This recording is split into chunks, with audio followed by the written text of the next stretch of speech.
अस्सलाम वालेकुम। छठी जमात साइंस का पहला सबक कुदरती वसाइल, हवा, पानी और ज़मीन। ये शक्ल आप लोगों को दिखाई दे रही है। इस शक्ल में परिंदे कहाँ उड़ रहे हैं? आसमान में उड़ रहे हैं। गाय कहाँ चर रही है? गाय ज़मीन पर चर रही है, घास चर रही है। तीसरा है रास्ता। दरख्त तो कहाँ है? दरख्त भी ज़मीन पर है, रास्ते भी ज़मीन पर बने हुए हैं। हवाई जहाज़ कहाँ नज़र आ रहा है हमको? हवाई जहाज़ आसमान में नज़र आ रहा है। मछलियाँ कहाँ तैरती हुई नज़र आ रही हैं? मछलियाँ पानी में तैरती हुई नज़र आई है। नाव किस पर तैर रही है? नाव जो है वो पानी पर तैर रही है। अब यहाँ पर हम देखेंगे कुदरती वसाइल। कुदरती वसाइल यानी क्या? कुदरती वसाइल यानी कुर्राए अर्ज़ पर जानदारों की बका और उनकी बुनियादी ज़रूरतें पूरी करने के लिए हवा, पानी और ज़मीन जैसे अज्जा अहम हैं। उन्हें कुदरती वसाइल कहते हैं। कुर्राए अर्ज़ पर, ज़मीन पर जानदारों की बका के लिए, जानदार जो जान रखते हैं उनको ज़िंदा रहने के लिए और उनकी बुनियादी ज़रूरतें पूरी करने के लिए हमको क्या ज़रूरी है? हवा, पानी और ज़मीन ज़रूरी है। इसी तरह ज़मीन पर कुर्राए अर्ज़ यानी ज़मीन पाई जाने वाली तमाम चीज़ों का ताल्लुक़ हवा, पानी और ज़मीन से है। ज़मीन, पानी और हवा को 3 कुर्रों में तकसीम किया गया है।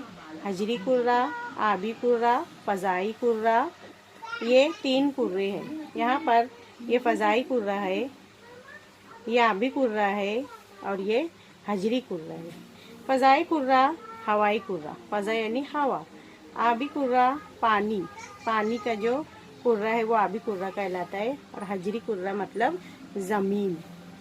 कुर्राए अर्ज़ के अतराफ़ फ़ज़ाई कुर्रा यानी हवा की तय है। कुर्राए अर्ज़ की पानी की सतह और ज़मीन यानी आबी कुर्रा और हजरी कुर्रा से बनी हुई है। इसमें आबी कुर्रे का हिस्सा हजरी कुर्रा की बनिस्बत ज़्यादा है। अब हम देखेंगे कुर्राए अर्ज़ पर ज़मीन और पानी के तनासुब की मालूमात। यहाँ पर शक्लों में दिखाई दे रहा है ज़मीन और पानी का तनासुब। पानी का जो तनासुब है वो 71% है और ज़मीन का तनासुब जो है वो 29% है। उसके बाद हम देखेंगे हवा। पहला जो है हवा। कुर्राए अर्ज़ के अतराफ़ पाए जाने वाले फ़ज़ाई कुर्रे की हवा में नाइट्रोजन, ऑक्सीजन, आर्गन, इसके अलावा आबी बुखारात शामिल हैं। और यहाँ पर तनासुब भी दिया हुआ है। कार्बन डाइऑक्साइड का तनासुब जो है वो 3% है। ऑक्सीजन का तनासुब जो है वो 21% है। नाइट्रोजन का तनासुब 78% है। आर्गन का तनासुब 9% है। अब हम उसका इस्तेमाल देखेंगे। हवा में पाए जाने वाली गैसों के इस्तेमाल। नाइट्रोजन गैस जो है इसका इस्तेमाल जानदारों को ज़रूरी प्रोटीन की दस्तयाबी में मददगार है।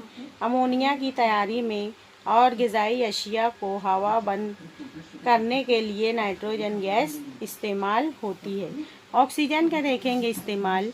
ऑक्सीजन गैस जो है जानदारों में अमल तनफ़ुस के लिए ज़रूरी है।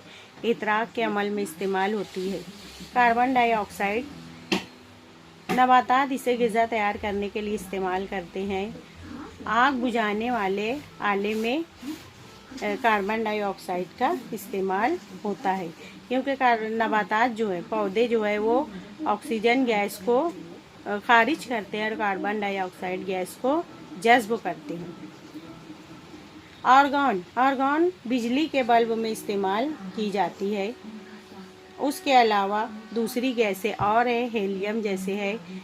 हेलियम और दीगर गैसें जो है वो दूसरी गैस जो है वो उनका फ़ीसद कितना है? 7% है। तो उसमें हेलियम है। हेलियम कम दर्जा हरारत हासिल करने और बगैर पंखों के इंजन से चलने वाले जहाज़ों में इस्तेमाल होती है। उसके अलावा नियॉन जो है इश्तिहारों और रास्तों की लाइट के लिए इस्तेमाल करते हैं। क्रिप्टॉन फ्लोरोसेंट पाइप में इस्तेमाल की जाती है। ज़ीनॉन जो है वो फ्लैश फोटोग्राफी में इसका इस्तेमाल होता है। अब हम देखेंगे ये शक्ल जो दी हुई है। इसमें आप लोगों को नज़र आ रहा है, क्या नज़र आ रहा है? धुएं नज़र आ रहे हैं, है ना। ये धुएं जो है वो हवा में शामिल हो रहे हैं, जिसकी वजह से हवा की आलूदगी होती है।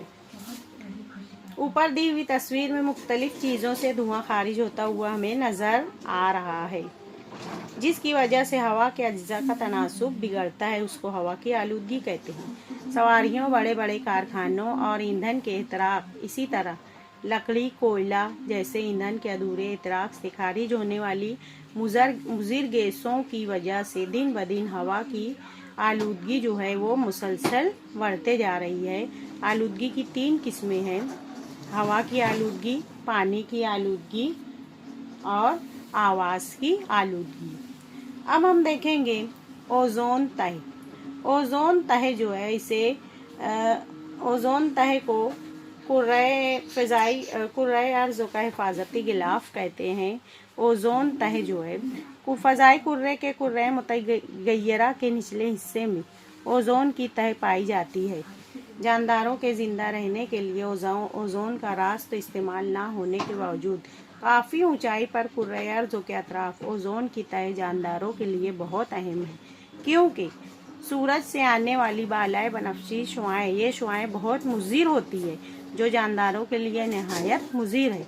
तो ओजोन की तह इन शुआओं को जज्ब कर लेती है, जिसकी वजह से कुर्रे अर्ज़ पर जानदारों की हिफाजत होती है।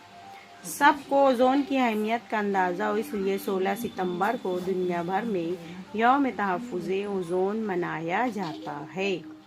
अब उसके बाद हम पानी के बारे में मालूमात हासिल करेंगे। पानी जो है ये दूसरा कुदरती वसीला है। ये मुख्तलिफ ज़राए से हासिल होता है। पानी का तनासुब मैं बताई थी कि कुर्रे अर्ज़ पर पानी जो है वो 71% पानी है और 29% खुश्की है, यानी ज़मीन है।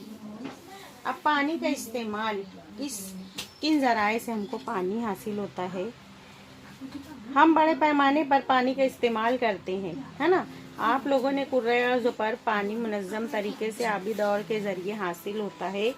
आबी दौर किसे कहते हैं? आबी चक्कर को कहते हैं। सूरज की शुआएं जो है वो जमाशुदा पानी को भाप बनाकर वो आबी बुखारात की शक्ल में आसमान पर जाते हैं, बादल बनते हैं, उनकी तकसीफ होती है और वो पानी के कतरे के ज़रिए ज़मीन पर दोबारा बारिश की सूरत में ज़मीन पर आते हैं। इसे आबी चक्कर कहते हैं। ये चक्कर मुसलसल चलते रहता है और इसे आबी दौर भी कहते हैं। आबी दौर को बुखारात पहुंचाने का अहम काम बहर आज़म करते हैं, जिसके नतीजे में बारिश होकर ज़मीन पर मीठे पानी के ज़राए तैयार होते हैं। हम पानी हासिल करने के लिए आप लोगों को शक्लों में दिखाई दे रहे कुर्रे अर्ज़ पर ज़मीन पर पानी का इस्तेमाल हम किन किन चीज़ों के लिए करते हैं? कपड़ा धोने के लिए, जानवरों को नहलाने के लिए, पीने के लिए, सफाई के लिए। तो हमको ये किन ज़राए से हासिल होता है? हम पानी हासिल करने के लिए नदियों, नालों, छोटे तालाबों, झरनों, झीलों जैसे ज़मीन पर पाए जाने वाले कुदरती ज़राए का इस्तेमाल करते हैं। इसके अलावा इंसान जो है वो बोरवेल, जिसे बोरिंग कहते हैं, कुएं खोद कर ज़मीन पानी भी हासिल करता है।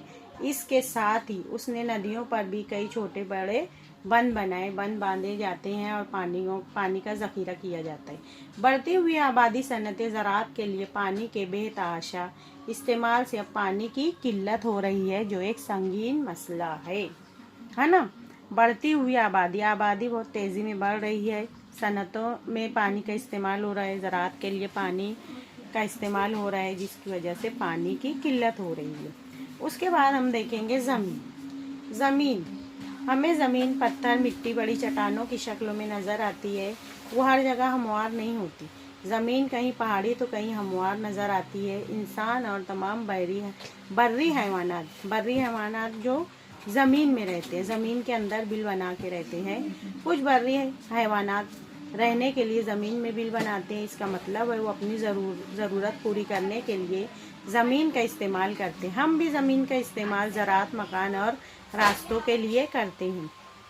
ज़मीन पर मौजूद जंगल के नबातात और हैवानात का भी हम इस्तेमाल करते हैं। ज़मीन से हासिल होने वाली मादनियात, मादनी तेल और गैसेस हमारे लिए बेहद अहमियत रखती है। इससे ज़ाहिर होता है ज़मीन एक अहम कुदरती वसीला है। आइए हम मालूम करते हैं ज़मीन हकीकत में किस शय से बनी हुई है। हाँ, ज़मीन की मालूमात हम हासिल करेंगे। कुर्रे अर्ज़ पर ज़मीन भी ऐसी ही होती है। अगर आपके आसपास पाइपलाइन का काम जारी है तो उसके खुदे हुए गढ़ों का अच्छी तरह मुशाहिदा कीजिए। अब यहाँ पर शक्ल जो नज़र आ रही है आप लोगों को, इसमें ऊपर जो है रकाजी मिट्टी है, उसके नीचे ह्यूमस है, उसके नीचे गैर पुख्ता मिट्टी है, उसके बाद मिट्टी की तहदार और उसके आखिर में जो है वो चट्टान है। तो ये ज़मीन की तय है, मुख्तलिफ तय है। पुख्ता मिट्टी की ज़मीन में सबसे ऊपर की तय नबातात और हैवानात के बाकियात के सड़ने से बनती है, उसको रकाजी मिट्टी कहते हैं। ऊपर की जो तय है वो रकाजी मिट्टी कहलाती है और ये किससे बनती है? नबातात और हैवानात के बाकियात के सड़ने से बनती है। ये तय आमतौर पर घने जंगल में पाई जाती है। इसके नीचे ज़मीन, रेत, मिट्टी, कंकड़ और कीड़ों वाली तय होती है। मिट्टी की इस तय को ह्यूमस कहते हैं। ह्यूमस किसे कहते हैं?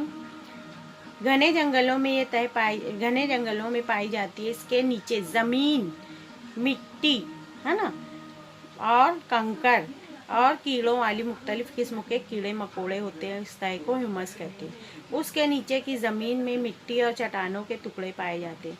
ये एक के बाद एक ज़मीन की वो बता रहे तह बताई जा रही है। पहले है रकाजी मिट्टी, ये नबातात और हैवानात के बाकियात के सड़ने से बनती है। उसके नीचे ह्यूमस है। ह्यूमस में क्या क्या होता है? ज़मीन, मिट्टी, कंकड़ और कीड़े मकोड़े होते हैं। उसके नीचे जो होती है वो गैर पुख्ता मिट्टी, है ना। ज़मीन में मिट्टी और चट्टानों के टुकड़े पाए जाते हैं। मिट्टी गैर पुख्ता होती है ना। यहाँ पर गैर पुख्ता मिट्टी में क्या होता है?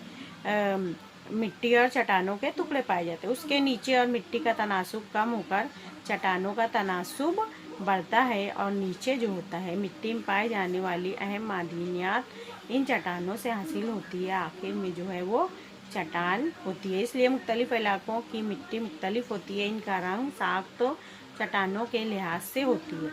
मिट्टी तैयार होने का अमल देखेंगे। ज़मीन पर मौजूद मिट्टी कुदरती अमल के ज़रिए बनती है। चट्टानों की झीज से मिट्टी के गैर हयाती अज्जा मुहैया होते हैं। धूप, हवा, बारिश, इनसे पैदा होने वाली गर्मी, सर्दी और पानी की वजह से बड़ी चट्टानों के टुकड़े होते हैं। मौसम बदलते हैं, कभी धूप होती है, कभी बारिश होती है, कभी हवा चलती है, तो सर्दी, गर्मी और पानी की वजह से बड़ी चट्टान जो है वो टुकड़ों में तब्दील हो जाती है। उनसे कंकड़, रेत, मिट्टी तैयार होती है। इन अज्जा में खुर्दुमीनी जानदार, किरम, कीड़े वगैरह पाए जाते हैं। चूहे, घूस जैसे कतरने वाले हैवानात भी पाए जाते हैं। ज़मीन में पाए जाने वाले दरख्तों की जड़ें भी चट्टानों की झीज में मदद करती हैं।